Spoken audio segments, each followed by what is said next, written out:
I never thought I would be the woman standing in front of a shattered mirror at 2 in the morning, questioning whether my own memories were real. I never imagined I would become someone who checks phone records and follows digital breadcrumbs like a detective in my own marriage. But here I am, and I need to tell you everything. Not because I want sympathy, though I won't pretend a part of me doesn't crave validation after years of being told I was imagining things. I'm telling you this because somewhere out there, someone is living through exactly what I lived through, and they need to know that the confusion, the self-doubt, the feeling that you're losing your grip on reality, it's not you. It was never you. It's them. And there is a way out, even when every door feels locked from the outside. My name is Rebecca, but everyone calls me Becca. I'm 34 years old, and for the past 8 years, I was married to a man named Daniel Cross. Danny, to everyone who loved him, and believe me, everyone loved Danny. He had that quality, you know the kind I mean, the kind of presence that made people lean in when he spoke, that made waiters remember his name after one visit to a restaurant, that made his colleagues describe him as a natural leader, and his friends call him the life of every gathering. When I met him at a charity gala in Boston 12 years ago, I thought I had stumbled into one of those romantic comedies I secretly loved. He approached me by the bar, complimented not my dress or my appearance, but the book I had mentioned earlier in the evening during my brief speech as a sponsor representative. He said he admired anyone who could quote Virginia Woolf at a corporate event and actually mean it. I was hooked from that moment, and looking back now, I understand that was exactly his intention. We dated for 3 years before he proposed. Those 3 years felt like living inside a snow globe, beautiful and contained and sparkling. Danny came from money, old Boston money that traced back generations, but he never flaunted it. He drove a modest car, lived in a brownstone he claimed to have bought with his own earnings, and spoke passionately about building his real estate development company from the ground up. I believed him because I wanted to believe him, and because nothing he said ever seemed impossible when he said it. His mother, Meredith, was a different story, cold in a way that felt ancestral, as if warmth had been bred out of her bloodline centuries ago. She tolerated me at best, and I told myself that was normal, that mothers-in-law were supposed to be difficult, that she would warm up once she saw how happy Danny and I were together.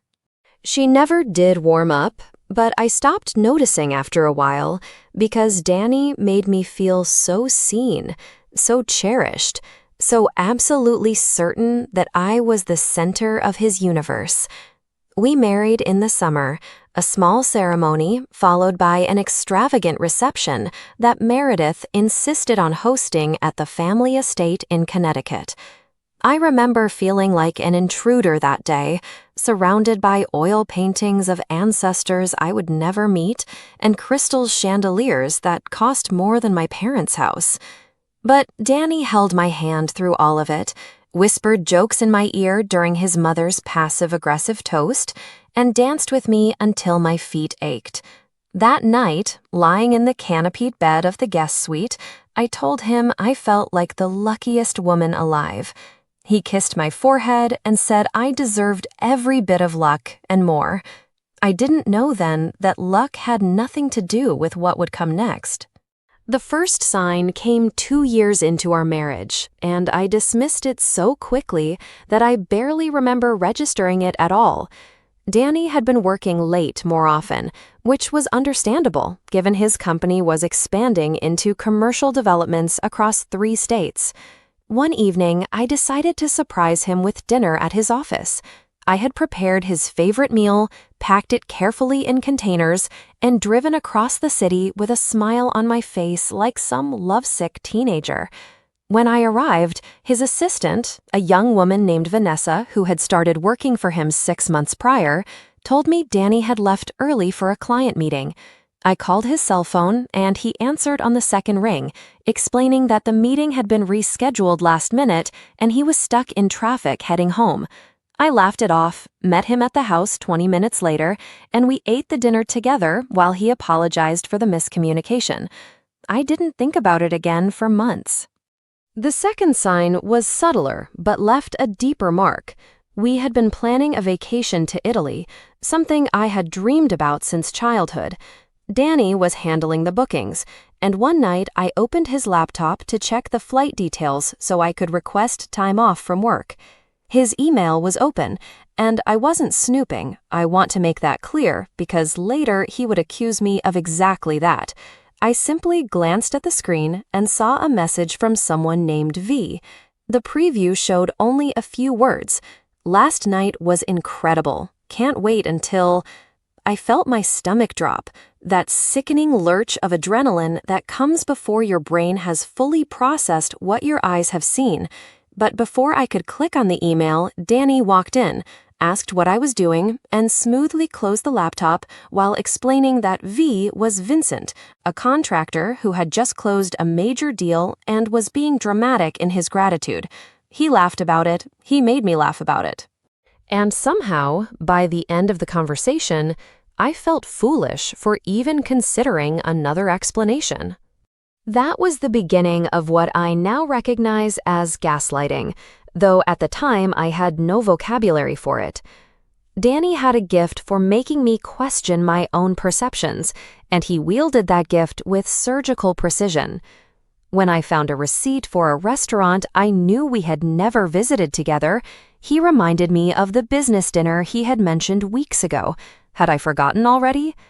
When I noticed an unfamiliar perfume on his jacket, he explained that the dry cleaner must have mixed up bags again, then gently suggested I was working too hard and maybe the stress was affecting my memory.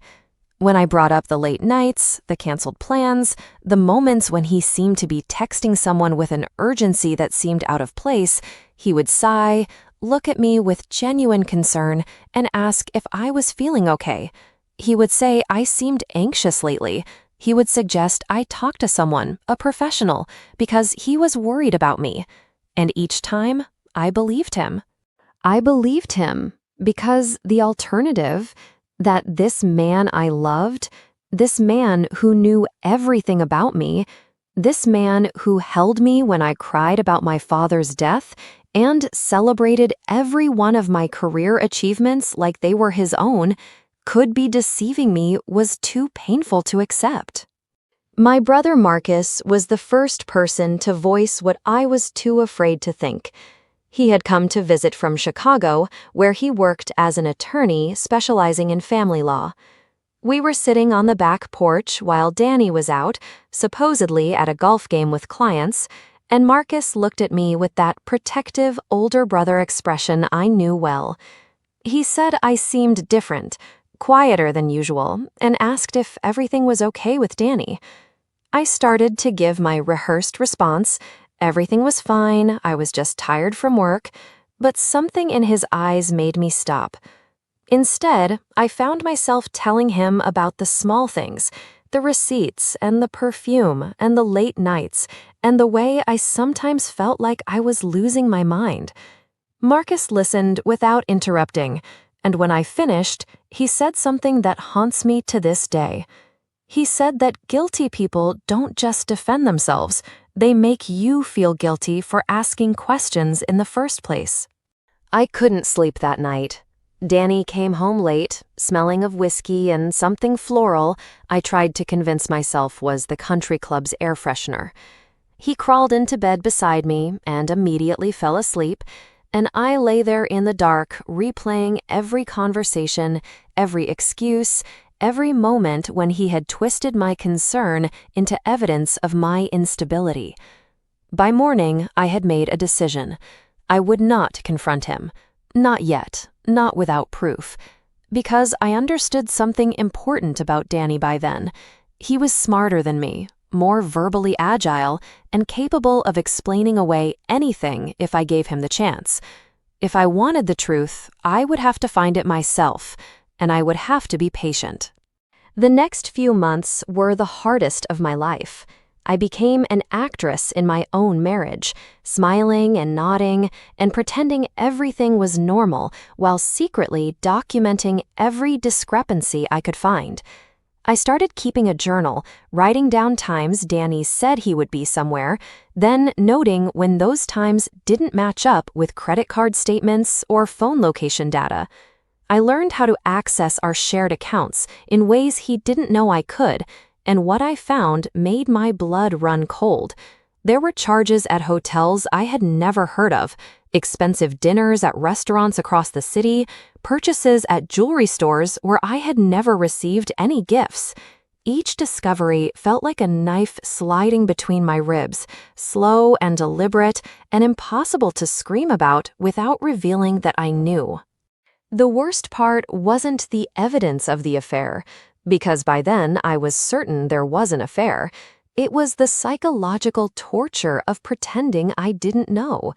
Danny would come home, kiss me on the cheek, ask about my day, and I would smile and answer while my mind was racing through the hotel charge I had found that morning. He would hold my hand at dinner parties and introduce me as the love of his life, and I would laugh at the right moments while wondering if he had used those same words with someone else. I started having nightmares, vivid and relentless, where Danny would confess everything and then convince me I had imagined the confession itself. I would wake up gasping, and he would comfort me, telling me I needed to see a doctor about the stress. And the irony was so bitter I could taste it. It was during this period that I started seeing Dr. Helen Marsh. Danny actually suggested it, encouraged it really, and for a while I wondered if I was playing into his hands by going. But Helen turned out to be my salvation.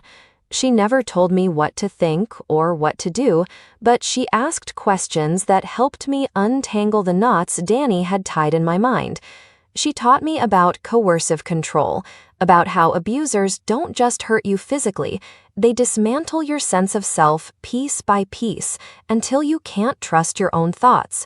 When I described the way Danny made me feel crazy for noticing things, she nodded and said that was called gaslighting, and she explained that it was one of the most insidious forms of emotional abuse because it left no bruises for others to see. For the first time in years, I felt like someone believed me. Armed with Helen's support and my growing file of evidence, I started digging deeper. I hired a private investigator, a woman named Grace, who came recommended by Marcus and who specialized in discreet surveillance. I told her everything, showed her my notes, and asked her to find out who Danny was spending his time with when he wasn't with me. 2 weeks later, Grace called me with news that I had both expected and dreaded. Danny was having an affair with Vanessa Cole, his assistant. They had been seeing each other for nearly 4 years, longer than I had even suspected, and Grace had photographs to prove it. Hotels, restaurants, even a weekend trip to the Hamptons that Danny had told me was a business conference. I sat in my car outside the coffee shop where I had taken Grace's call, and I cried until I couldn't breathe. Not because I was surprised, but because seeing the proof, having it confirmed by someone outside my own racing mind, made it undeniably real. But the affair wasn't the worst part. That's what I need you to understand. If Danny had simply been unfaithful, I could have confronted him, ended the marriage, and moved on with my life. What destroyed me was the realization of how methodically he had worked to make me doubt myself. Grace's investigation uncovered more than just infidelity. She found records showing that Danny had told Vanessa, told everyone apparently, that I was mentally unstable. He claimed I had paranoid delusions, that I made up stories about him cheating, that he stayed with me out of pity and obligation because he feared what I might do to myself if he left. His colleagues pitied him. His mother had been telling their social circle that Danny was a saint for dealing with his troubled wife. Even my own friends had been receiving subtle messages from Danny expressing concern about my mental health, planting seeds that would bloom into doubt if I ever tried to speak out against him. I remember the exact moment I read the email where Danny described me to Vanessa as a burden he was trapped with. He wrote that he loved Vanessa, that she was the one he wanted to build a future with, but that leaving me would be complicated because of how unstable I was. He said he needed to handle me carefully, make sure I didn't do anything drastic when the truth came out. He talked about me like I was a problem to be managed, a bomb to be diffused, not a human being he had promised to love and cherish for the rest of his life. The betrayal of the affair paled in comparison to the betrayal of my identity. He hadn't just cheated on me, he had systematically erased the woman I thought I was and replaced her with a fiction that served his narrative. For a few dark weeks, I considered simply disappearing, not hurting myself, I want to be clear about that, but just leaving, packing a bag, emptying what little of my own money I could access, and starting over somewhere Danny and his mother and his carefully constructed lies could never reach me. But every time I thought about running, I heard Marcus's voice in my head, and Helen's, and my own voice from before Danny had silenced it. Running would mean letting him win. Running would mean every lie he had told about me would become the accepted truth. Running would mean Vanessa would step into my life, into my house, into my role as Danny's wife, and no one would ever know that I had been the victim, not the villain. So I decided to stay. But staying didn't mean accepting, it meant planning. I called Marcus and told him everything. He flew in from Chicago the next day, and we spent the weekend going through Grace's evidence, through my journals, through every piece of documentation I had gathered over months of silent investigation. Marcus said I had enough to file for divorce with grounds that would heavily favor me in asset division, especially in a state that considered infidelity and emotional abuse in such proceedings. But I wanted more than a favorable divorce settlement. I wanted Danny to face the consequences of what he had done to my mind, my reputation, my sense of self. I wanted everyone who had pitied him for dealing with his crazy wife to know the truth. I wanted Vanessa to understand that the man she thought loved her had been lying to her too, because I had seen enough in Grace's reports to know that Danny had told Vanessa he was separated from me, that our marriage was a formality, that I was the one clinging to a relationship that had ended years ago. Marcus warned me that revenge could backfire, that powerful men like Danny had resources to fight back, and that the legal system didn't always favor the truth. I told him I understood the risks. I also told him I wasn't planning anything illegal. I just wanted to expose what Danny had done and let the consequences unfold naturally.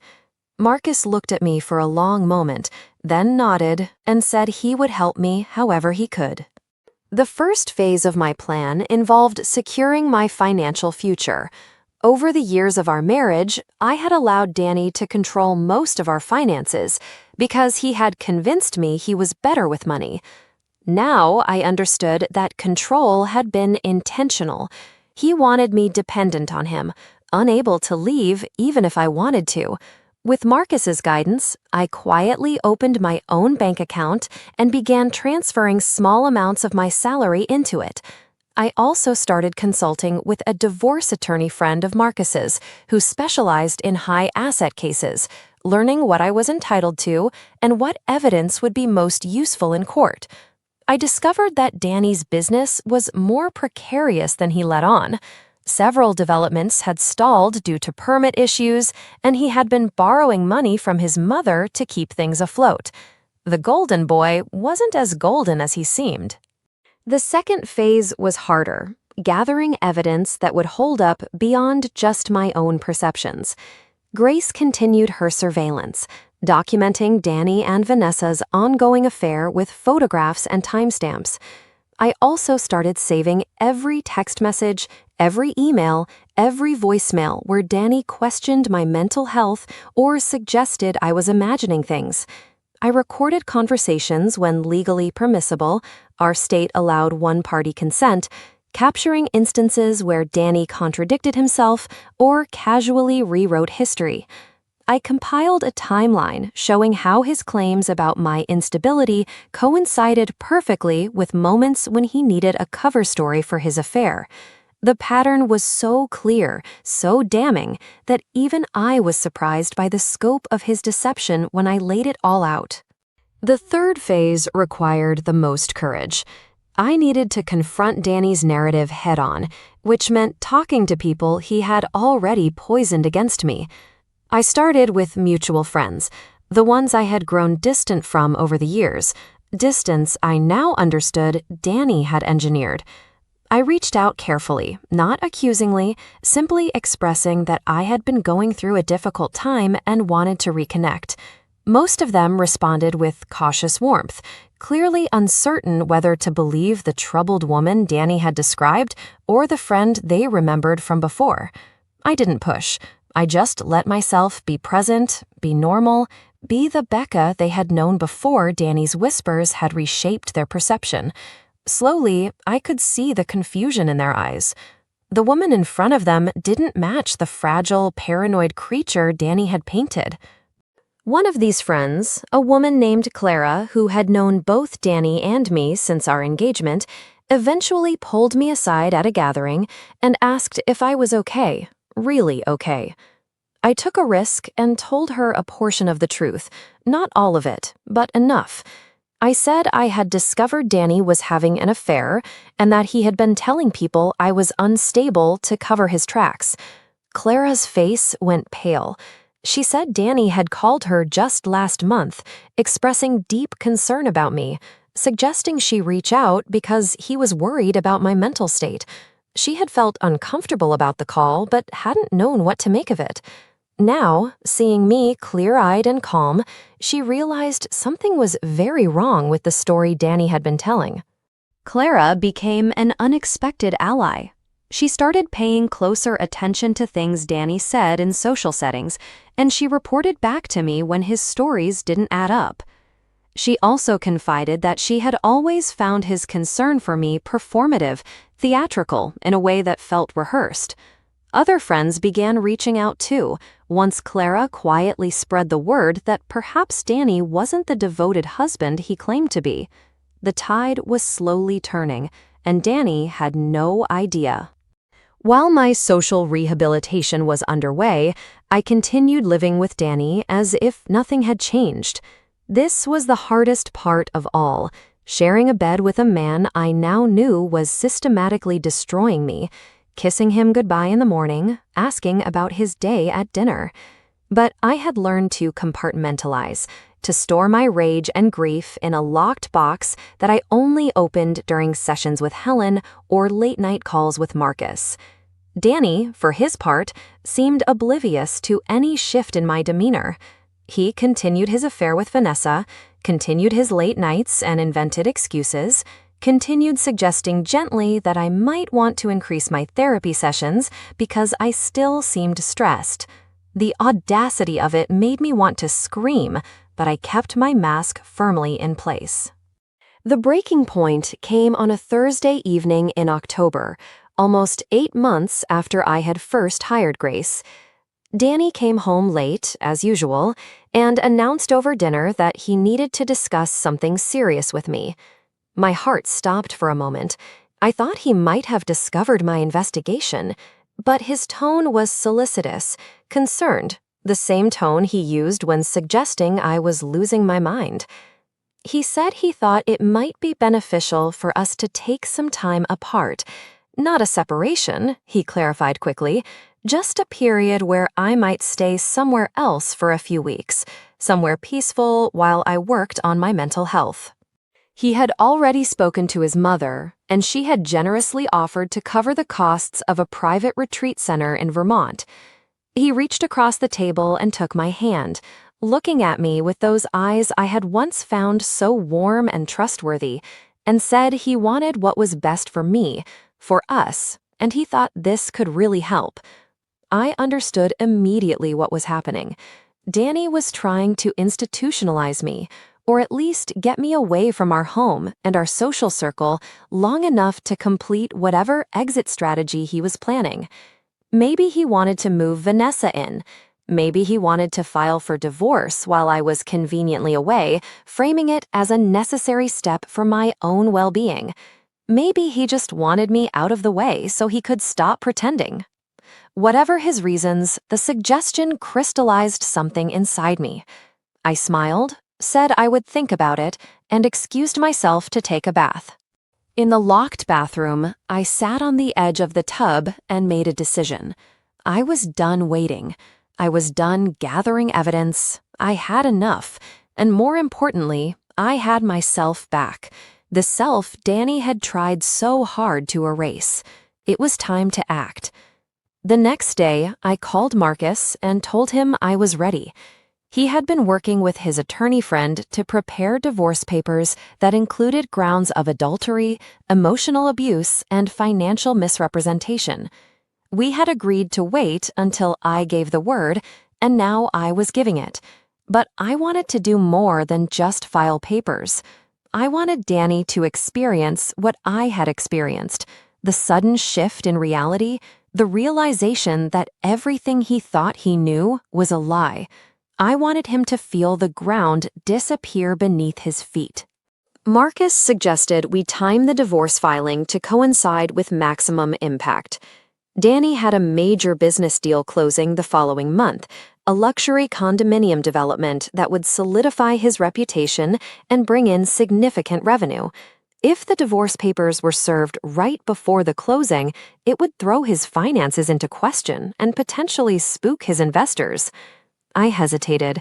That felt almost cruel. But then I remembered every night I had spent crying in secret, every moment I had questioned my own sanity, every casual cruelty Danny had inflicted while wearing the mask of a devoted husband. I agreed to the timing. In the weeks leading up to the planned filing, I quietly moved my most important belongings to a storage unit Marcus had rented under his name. I consolidated my evidence into multiple copies stored in secure locations. I prepared a detailed statement for my attorney outlining the history of Danny's behavior, supported by documentation and witness accounts from friends like Clara, who had agreed to provide statements of their own. I also reached out to Vanessa. That last decision was controversial. Marcus thought it was unnecessary, potentially even dangerous. Helen worried about my emotional state and whether confronting the other woman would set back my healing.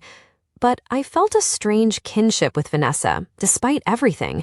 She was a pawn in Danny's game too, fed lies about my instability and his separation from me. She thought she was in love with a man who didn't really exist, and while I had no obligation to protect her feelings, I also didn't want her to be collateral damage when the truth came out.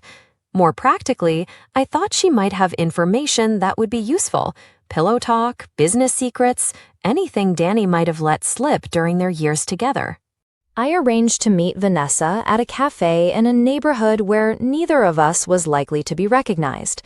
She arrived looking nervous, uncertain why Danny's wife had reached out requesting a conversation. When she sat down across from me, I could see she was bracing for a confrontation. Tears, accusations, the dramatic scene Danny had probably warned her I was capable of. Instead, I calmly laid out what I knew. I told her about the emails I had seen, the photographs Grace had taken, the timeline of their affair that I had pieced together. I watched her face cycle through shock, denial, and finally a dawning horror as she realized I wasn't the unstable woman Danny had described. I was clear-eyed. I had evidence, and I wasn't there to fight with her. What I told her next changed everything. I explained that Danny had been telling her he was separated from me, that our marriage was over in all but name. I showed her text messages from just last week where Danny told me he loved me, where he made plans for our anniversary, where he spoke about our future together. Vanessa went pale. She said that couldn't be right. Danny had said I clung to delusions about our marriage, that I refused to accept reality. I showed her his email to me about the Vermont retreat, explaining that he wanted to commit me to a facility to get me out of the way. I watched her face as she processed the fact that Danny had been lying to both of us, playing us against each other for years. Vanessa started crying. I had expected to feel satisfaction in that moment, but instead, I felt only a heavy sadness. She was young, only 29, and she had given 4 years of her life to a man who had told her whatever she needed to hear. She asked me what I wanted from her, and I told her the truth. I wanted her help taking Danny down. Not out of spite, but because he needed to face consequences, and she was one of the few people who had seen behind his mask. I gave her time to think about it, left her with my phone number, and walked out of the cafe feeling lighter than I had in years. 3 days later, Vanessa called. She said she had been thinking about everything I showed her, and she had started paying closer attention to things Danny said and did.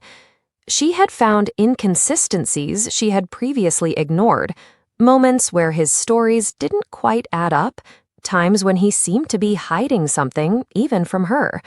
She was scared, she admitted, because Danny could be vindictive, and she depended on her job with his company.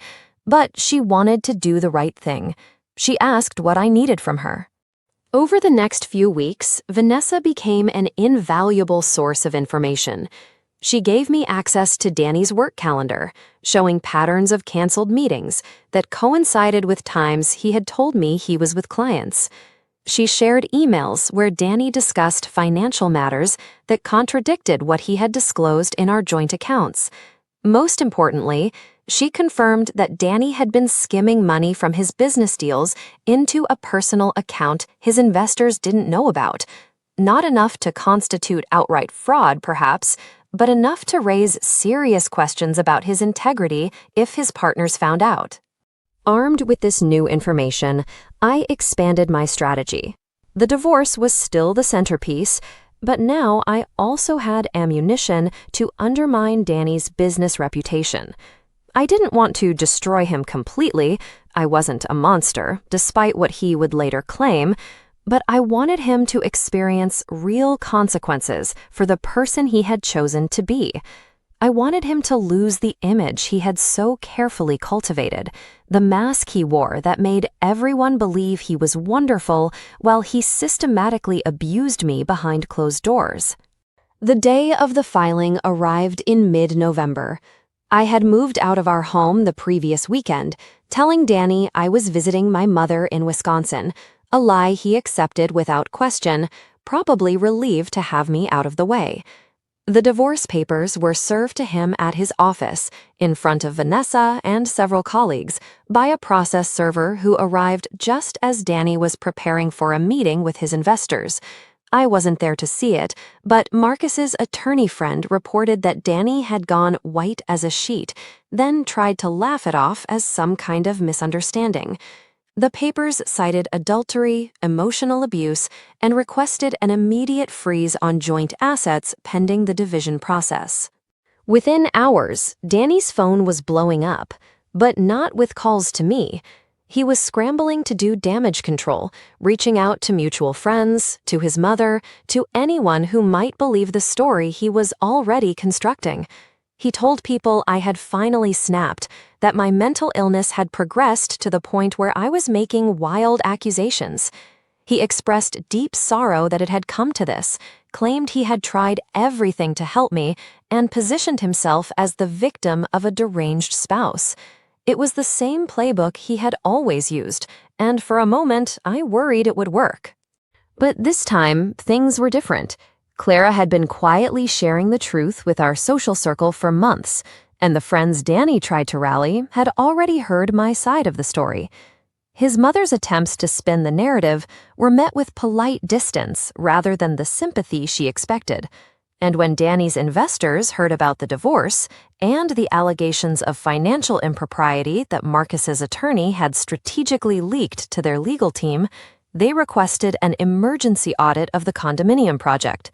The deal didn't collapse entirely, but it was delayed indefinitely, costing Danny credibility and millions in projected revenue. The weeks that followed were a whirlwind of legal proceedings, emotional upheaval, and unexpected revelations. Danny hired an aggressive attorney who tried every tactic in the book, challenging the evidence, attacking my credibility, even subpoenaing my therapy records in an attempt to prove I was mentally unstable. Helen testified on my behalf, explaining in clinical terms how Danny's behavior constituted textbook coercive control and gaslighting. The judge was unimpressed by Danny's attempts to paint me as crazy, especially when confronted with the timeline I had compiled, showing how his claims about my mental health perfectly coincided with his need to cover his affair. Vanessa was deposed as part of the discovery process, and her testimony was devastating for Danny. She confirmed the affair, confirmed that Danny had told her I was unstable, and confirmed that she now believed those characterizations were lies designed to keep both of us under his control.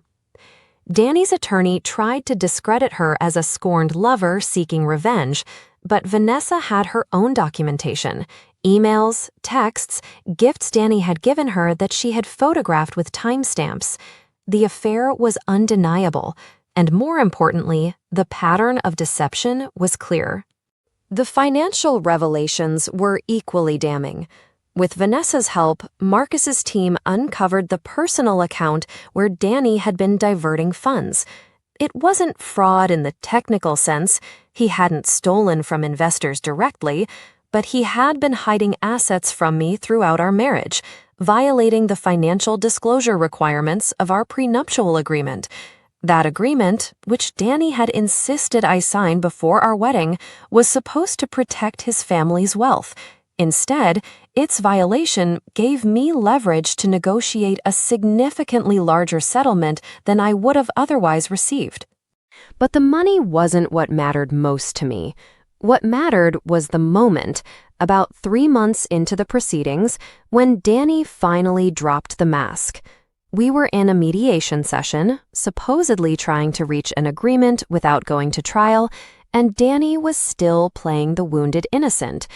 He spoke about how much he had loved me, how hard he had tried to make our marriage work, how devastating it was to be accused of such terrible things by someone he had only ever wanted to help. His attorney nodded along, and even the mediator seemed slightly sympathetic. Then Marcus handed me a folder. Inside was a printout of an email Danny had sent to Vanessa just 2 weeks before I filed for divorce, while he was supposedly still devoted to our marriage.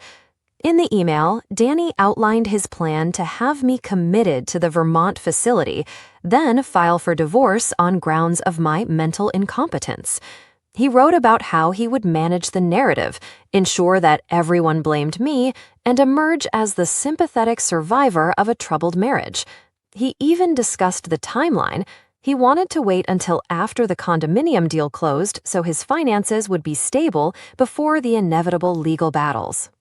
I slid the printout across the table to the mediator and watched Danny's face as he realized what it was.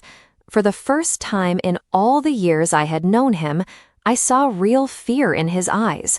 He tried to explain, to contextualize, to spin it somehow, but the words came out jumbled and desperate.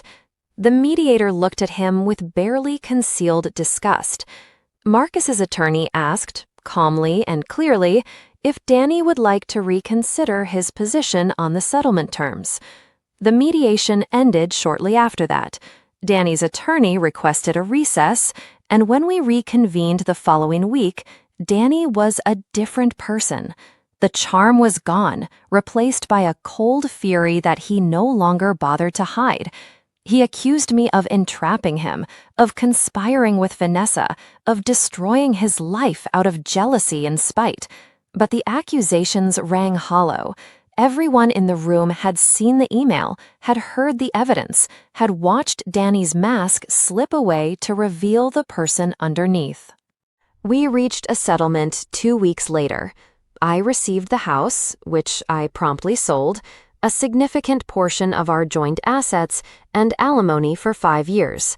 More importantly, I received a clause in the agreement that prohibited Danny from making disparaging statements about me publicly, backed by substantial financial penalties if he violated it.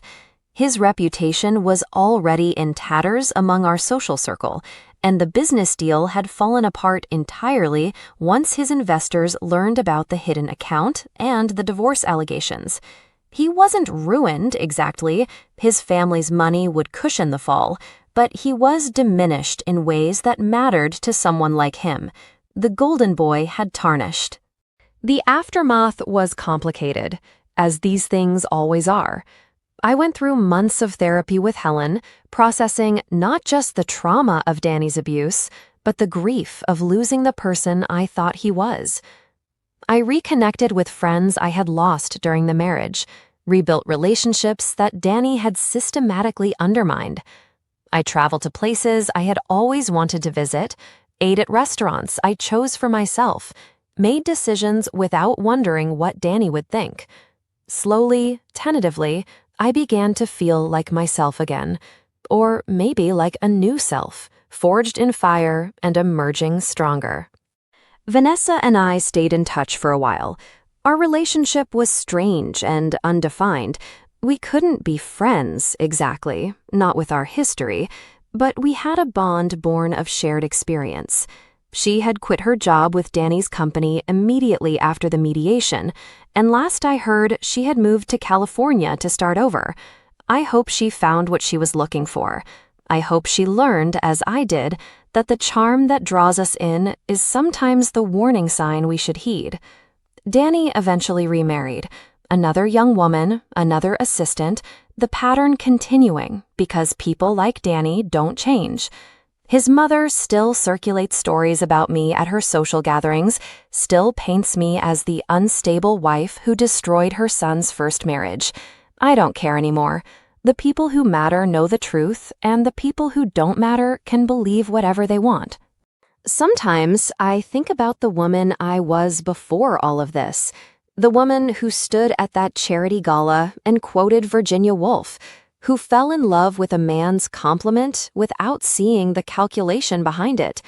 I feel tenderness toward her, that younger version of myself who wanted so badly to be loved that she ignored every warning sign. I don't blame her for what happened. How could she have known?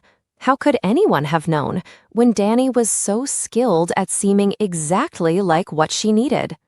What I want you to take from my story isn't just the satisfaction of seeing a bad person face consequences, though I won't pretend that isn't part of it. What I want you to understand is that the most dangerous form of betrayal isn't the one you can see. It's the one that makes you doubt your own eyes.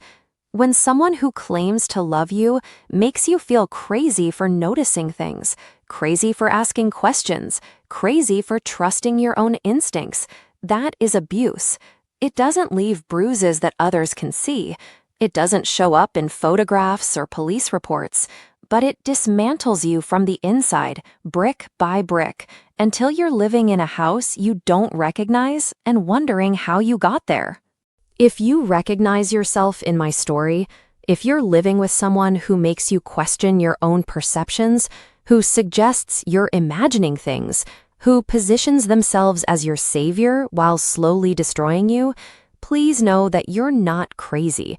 You're not imagining it, and you deserve better than a love that requires you to surrender your sense of reality. I rebuilt my life after Danny, and it wasn't easy or quick or painless. There were nights I still woke up gasping from nightmares, still doubted my own memories, still heard his voice in my head telling me I was unstable. But those nights became less frequent, and the days became more my own. I started dating again, eventually, carefully, with boundaries I never knew I needed until I learned the hard way. I found someone who treats my perceptions as valid, who welcomes my questions instead of deflecting them, who loves me as I am rather than as a reflection of what he wants to see. The woman Danny tried to erase doesn't exist anymore, but neither does the woman he pretended to be married to. In their place, there's just me, scarred and wiser and stronger than I ever knew I could be. I survived a man who tried to gaslight me into oblivion, and I emerged on the other side with my sanity intact and my story finally told. Danny cheated on me for years. He lied to everyone I loved about who I was. He tried to have me committed to a facility so he could replace me with his mistress. And when I found out, he called me crazy and expected me to believe it. But I didn't believe it.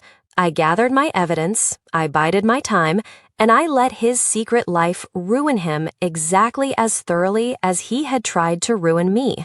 Some people call that revenge. I call it justice, and I would do it all again. If you're out there living through your own version of this nightmare, please listen to me. Document everything, trust your instincts, find people who believe you, and don't confront until you're ready. The person who is hurting you will try to convince you that you're the problem, that your perception is flawed, that you're losing your grip on reality. They are lying. They have always been lying. And when you're finally ready to act, when you've gathered your strength and your evidence and your support system, you will watch their carefully constructed world crumble just as they tried to crumble yours. That is the moment when you'll know. You were never crazy. You were never unstable. You were just trapped with someone who needed you to believe you were because the truth was too threatening to let you see clearly. I see clearly now, and I will never let anyone take that clarity away from me again. My name is Becca, and this is the story of how I let him destroy himself with his own lies. Thank you for listening.